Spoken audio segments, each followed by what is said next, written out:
Next on Worcester News tonight, National Adoption Day brings many children in Worcester to their forever families. Plus, the Worcester Police Department and Fire Department battle it out on the dodgeball court for a good cause.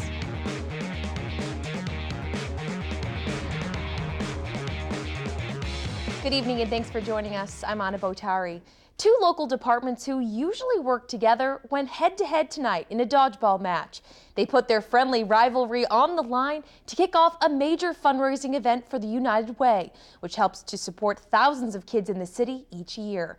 Our Cam Jandro joins us live with the details. Cam? Anna, when you think of rivalries, you may think of Red Sox, Yankees, or even Lakers versus Celtics. But what about police versus fire? Tonight, the two departments went head-to-head, and it was all for the kids of Worcester. Dodging and diving for Worcester's kids. Worcester's EMTs, police, and fire battle on the dodgeball court, kicking off the 2017 United Way campaign. What I have seen when it comes to Worcester is that people come together for a cause. They really care about kids, and people value the United Way and what they've done for Boys and Girls Club and other agencies, so it's really a no-brainer. The Worcester Boys and Girls Club was packed as teams fired the rubber balls back and forth at each other. Executive Director Liz Hamilton says Friday's competition has much greater meaning than just dodgeball. The money will be shared between United Way and the Boys and Girls Club. It'll be several $1,000s, but the important thing is just getting the community together. Fire Chief Michael LAVOIE and Police Chief Stephen Sargent also suited up for some action. Both say it's nice to get out of their uniforms and engage with Worcester's youth. This is one of my favorite places. I grew up in the Boys and Girls Club, so I know how important it is for our communities, for our young kids. So this is always near and dear to my heart. It's all about the charities, it's all about giving back to the community. And when it comes to the police versus fire rivalry, we're all good friends. All the kids, all the guys on the job grew up with the cops on the job and the firefighters on the job. So it's really a friendly rivalry. We obviously want to win, yeah. but it is a friendly rivalry. Our rivalry is, we're good. We love the Boys and Girls Club. Beside the point. Yeah. Now, police and fire weren't the only ones out there having some fun tonight. The kids had a tournament of their own, and 100% of the proceeds from tonight's event will go back to United Way of Central Massachusetts and to the Boys and Girls Club. Anna? Looks like a lot of fun, Cam. Thanks. Well, the Worcester License Commission unanimously approves new rules for nightclubs and bars in the city. The rules are in response to a recent increase in the number of underage drinking, occupancy violations, and illegal activity at licensed establishments.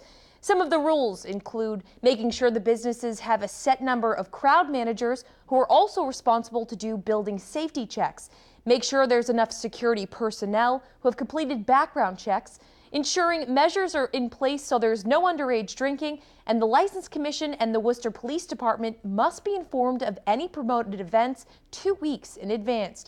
DOMENICK owns the Compass Tavern and says he's in favor of the new rules. He says they already do a lot of the requirements already. Most of all, and yeah, in the end of the day, if it helps us prevent problems, it benefits everyone.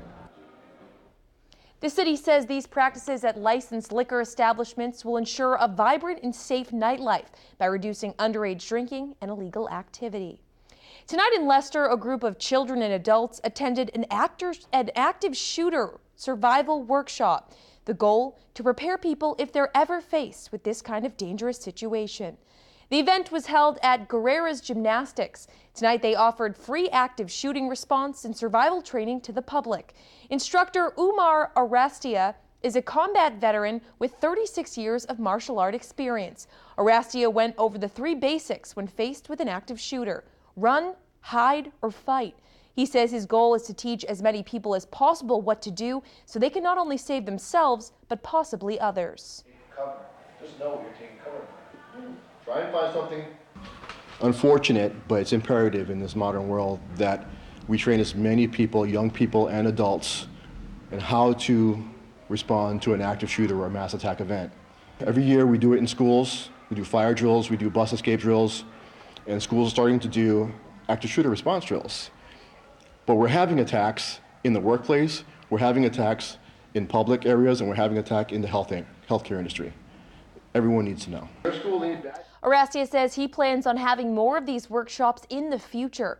For more information and video instruction, you can search for Close Quarters Countermeasures on YouTube.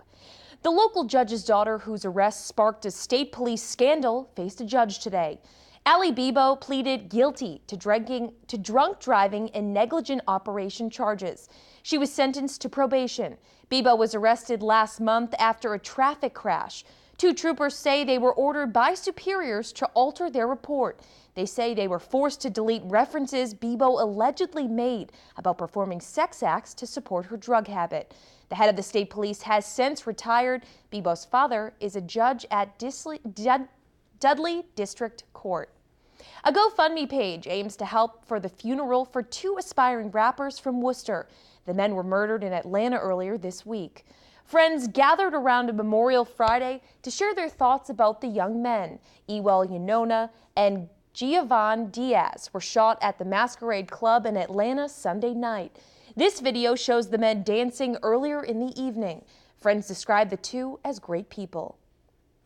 Just very, very generous and solid kids, you know what I'm saying?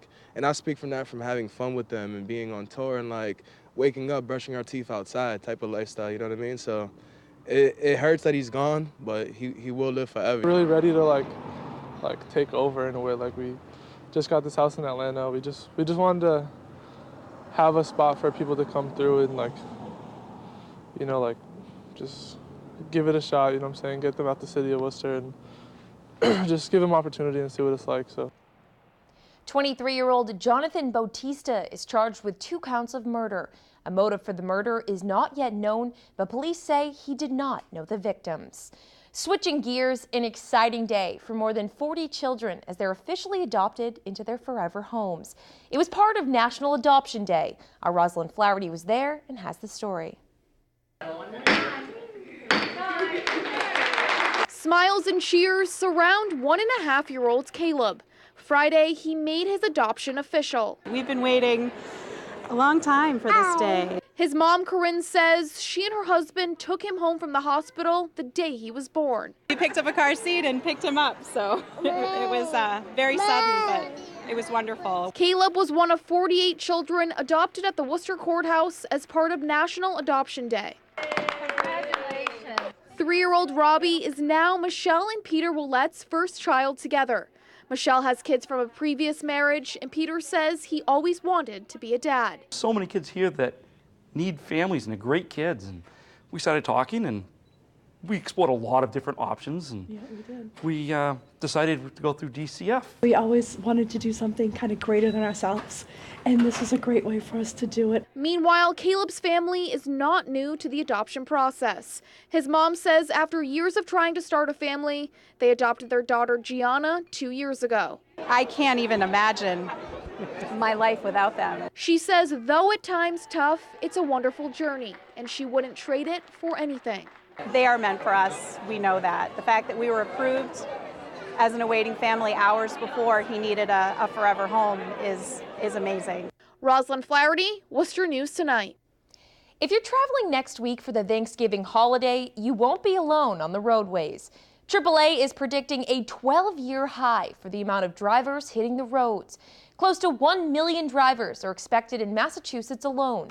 AAA Massachusetts spokesperson Mary McGuire says the increase in travelers is due to the boost in economy and lower gas prices. She says the busiest travel time of the week will be Tuesday evening between 5:15 and 7:15 p.m. An increase over last year of about 3.3%. So more people traveling, more people flying, also 5% increase in air travel. We actually are partnering this year with a company called INRIX that collects travel data and actually estimates and identifies the best and worst travel times. Wednesday is also a very busy day, and so is the Sunday return day as well as the Monday morning after Thanksgiving. But the peak time that's been identified is that Tuesday evening. AAA also advises drivers to check vehicle fluid and batteries before your trip because the recent change of temperature. AAA members in Central Mass could be seeing shorter lines when renewing their licenses at club locations, thanks to a new location opening this week. AAA opened their 30th Registry location in Leominster Friday. Registrar of Motor Vehicles Erin Devaney says the new location will be a customer service anchor for the area. It will offer basic registry services with extended hours into the weekend.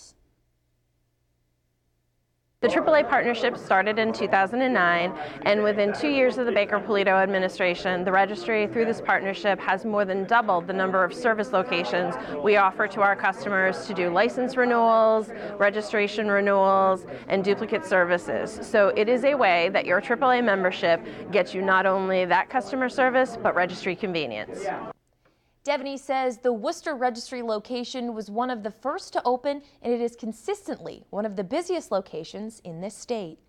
An elementary school in Southbridge is a finalist in a national competition to win a new classroom. West Street School is currently in second place out of the 10 finalists. The school says a new classroom would allow them to get rid of old desks. Go West Street! West Street School in Southbridge is in a nationwide competition to win new classroom furniture, and students are excited. Every day they ask, can we start voting? First thing they do in the morning, even before their breakfast, they like to take out the computers and make sure they get their vote in. With 2 weeks to go, West Street is in second place. The winner will receive new sit and stand desks and a new teacher station. Assistant Principal Maria Murray says the current desks are outdated. When the building was renovated in the early 90s, the furniture was purchased. In 2012, West Street grew from a 4th and 5th grade school, adding grades 2 and 3.